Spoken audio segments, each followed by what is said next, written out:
दक्ष news सदैव तुमच्या सोबत।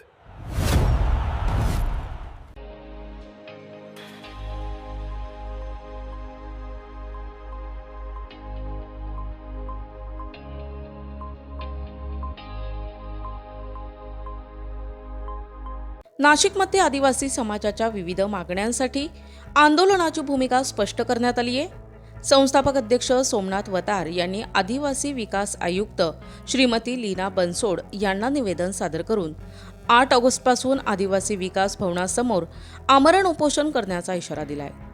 मोहनदरी आश्रमशाळा प्रकरणातील दोषींवर कठोर कारवाई, आश्रमशाळांमधील सेंट्रल किचन व्यवस्था रद्द करणे, विद्यार्थ्यांच्या आरोग्य योजनांच्या प्रभावी अंमलबजावणीसाठी समित्या स्थापन करणे, पेसा ग्रामपंचायतींना मिळणारा निधी 5% 10% करणे आणि सर्व आश्रमशाळांमध्ये बायोमेट्रिक उपस्थिती आणि CCTV व्यवस्था अनिवार्य करणे अशा प्रमुख मागण्या निवेदनात करण्यात आल्या आहेत।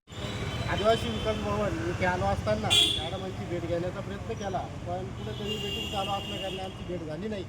तरी संबंधित अधिकारी आमच्याशी भेटले, त्यांनी सांगितलं का जे आम्ही पत्र देतोय का आदिवासी समाजावर होत असलेले अन्याय हे अनेक प्रकारे शोषित केलं जातं आहे आदिवासी समाजाला, आणि ह्या घटकांपासून आम्हाला जर न्याय मिळवायचा असेल तर कुठेतरी आम्हाला क्रांतीची मशाल पेटावं लागणार, आणि ही क्रांतीची मशाल आम्ही 9 ऑगस्ट येथून आमरण उपोषणातून सुरू करणार। कुठंतरी आज शासनानं जो आदिवासी समाजावर आश्रमशाळा असतील, त्यांच्या ज्या योजना असतील, त्याच्यानंतर इतर पेसा गावं असतील, त्याच्यानंतर कर्मचारी 3 वर्ग 4चे असे अनेक प्रकारे ते आदिवासी समाजावर अन्याय दिसत आहे। कारण कुठंतरी हे म्हणता बा कागदावर आम्ही हे करतोय ते करतोय। आता तुम्ही बघितलं असेल आदिवासी विकास मंत्री पण त्या आश्रमशाळेवर येऊन गेलेले, पण कुठंतरी एक तुम्ही बघितल्यानंतर बघा का त्याच्या शेजारीच त्याच्या त्या आश्रमशाळेवर एक नवीची मुलगी डिलेवरी होती। तुम्ही एक प्रत्यक्षात बघू शकता का अट्टल आरोग्यवाहिनी म्हणा, त्याच्यानंतर वैद्यकीय पथक, मासिक पाळी व स्वच्छता व्यवस्थापन समित्या या लागू आहे। मग ह्या करता काय शासनाने कुठंतरी कागदावर न ठेवता कुठंतरी हे जर मार्गी लावलं तर कधी पण योग्य राहील। आणि ह्या अनुषंगाने मी सोमनाथ रामलाल वतार सर्व समाजाला आव्हान करतो, कुठंतरी ह्या असे प्रकार कागदावर न राहता आपल्यावर होणारे अन्याय कुठं थांबवण्यासाठी आज आम्ही 9 ऑगस्टच्या आदल्या दिवशी 8 तारखेला मी स्वतः आमरण उपोषण करणार आहे। कुठंतरी मला एक जनतेला आव्हान करायचं आहे का आपण कागदावरच न दिसता कुठंतरी एक अन्याय सहन करून कितपत सहन करायचा, कुठंतरी हा प्रत्यक्षात आपल्याला अन्याय झटकून काढावा लागेल।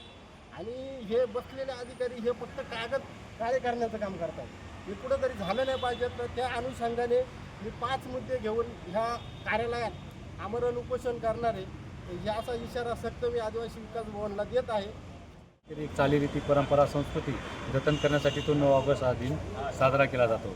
आणि आदिवासी क्रांतिकारकांनी ज्या ज्या क्रांत्या केल्या त्याचं एक जतन करण्यासाठी आज आमच्याकडं आदिवासी विकास ह्या ठिकाणी नाव दिसते, पण आदिवासी विकास या नावामध्ये आज तुम्ही बघा की सेंट्रल किचनसारखा मुद्दा आहे। त्या ठिकाणी बरेचसे प्रकल्पामध्ये मुलं विष बाजासारख्या प्रकारामध्ये अडकले जात आहे।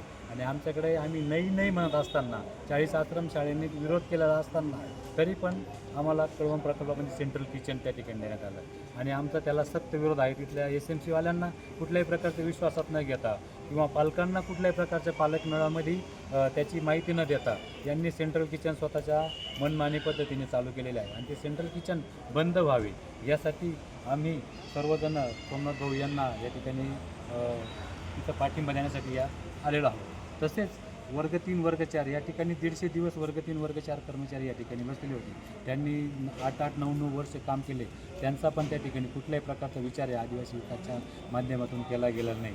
आणि ह्या ज्या काही सगळ्या गोष्टी होत आहेत ह्या सर्व चुकीच्या पद्धतीने या ठिकाणी होत आहे। सोमनाथ भाऊंनी आज खूप चांगला मुद्दा त्यांच्या 3 नंबरच्या याच्यामध्ये टाकलेले आहे की वेगवेगळ्या समित्या या ठिकाणी आहेत, पण त्या समित्या फक्त कागदोपत्री आहेत। आम्ही जर कधी यांना विचारायला गेलो की समितीमध्ये कोण अध्यक्ष आहे, कोण समितीमध्ये पाहिजे, याचा काही एक खुलासा या ठिकाणी होणार नाही, याची पूर्ण शाश्वती आम्हाला आहे। आमचं या ठिकाणी सोमनाथ भाऊंच्या माध्यमातून एक अशी गोष्ट निदर्शनास येते की जे लोक रिटायर आमच्या आदिवासी विकास प्रकल्पातले आहेत त्यांना त्याच्यामध्ये सांगितलं सामाजिक संघटनेचे लोक याच्यामध्ये घेण्यात यावे, पदाधिकारी घेण्यात यावे, म्हणजे जेणेकरून त्या गोष्टीला वाचा या ठिकाणी पोचता येईल. म्हणजे जसं मोंदरीला जो काही प्रकार झाला तसंच जे काही DSIR पब्लिक स्कूल आहे त्या ठिकाणी कळमनुरी प्रकल्पातली एक 9वीची मुलगी, तिचं पण नववीलाच असताना तिची डिलिव्हरी करण्यात आली. आणि असे प्रकार याच्या आधी पण झालेले आहेत, भविष्यात पण होऊ शकतात. त्याच्याकरता ह्या समित्यावर आपल्या संघटनेचे कोणी पदाधिकारी, रिटायर जे काही कर्मचारी असेल त्यांना या ठिकाणी घेण्यात यावं आणि वर्ग 3 वर्ग 4 कर्मचाऱ्यांना पण न्याय देण्यात यावा. सेंट्रल किचन कायमस्वरूपी बंद करण्यात यावं. जागेवर ताजं आणि सकस आहार मुलांना देण्यात यावा. याकरता आम्ही सर्व सामाजिक संघटना सोमनाथ भाऊ वतार यांच्या पाठीमागे आहोत. याची तुम्हाला या ठिकाणी सांगतो. जय आदिवासी, जय.